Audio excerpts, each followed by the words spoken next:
اسلام آباد high court میں P T I کی ممنوعہ فنڈنگ کیس کا فیصلہ 30 روز میں کرنے کے خلاف درخواست پر سماعت الیکشن کمیشن کی جانب سے تحریری رپورٹ عدالت کے سامنے پیش کی گئی۔ چیف جسٹس نے الیکشن کمیشن کے وکیل سے یہ استفسار کیا، یہ بتائیں کیس 8 سال سے کیوں زیر التوا ہے؟ یہ تو ہر سال کا پروسیس ہے، اسی سال ہی ہونا چاہیے۔ مزید جان لیں گے ہمارے نمائندے عامر سعید عباسی سے۔ عامر بتائیے گا اس سماعت میں کیا کچھ ہوا؟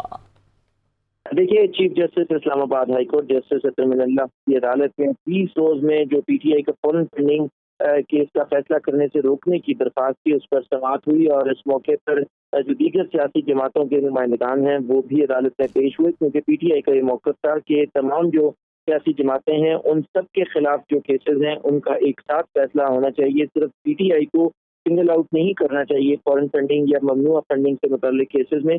لہٰذا اس حوالے سے چیف جسٹس اسلام آباد ہائی کورٹ جیسے اطہر اللہ نے کہا کہ 2014 سے پہلے کا کیس طے کرنا ہے اور 2018 کی بات کرنا ہے۔ الیکشن کمیشن اور سیاسی جماعتیں اس پر جواب جمع کروائیں۔ چیف جسٹس نے کہا کہ سیاسی جماعتوں کے معاملے پر لیول پلینگ فیلڈ ملنی چاہیے، یہاں اس حقیقت کے برعکس ہے تمام سیاسی جماعتوں کے ساتھ یکساں سلوک ہونا چاہیے۔ چیف جسٹس نے کہا کہ کسی سیاسی جماعت کو الیکشن کمیشن کی پروسیڈنگ سے شکایت نہیں ہونی چاہیے۔ انہوں نے کہا کہ سیاسی جماعتوں کا بہت بڑا رول ہے اور عدالت یقینی بنائے گی کہ کسی کو کوئی شکایت نہ ہو۔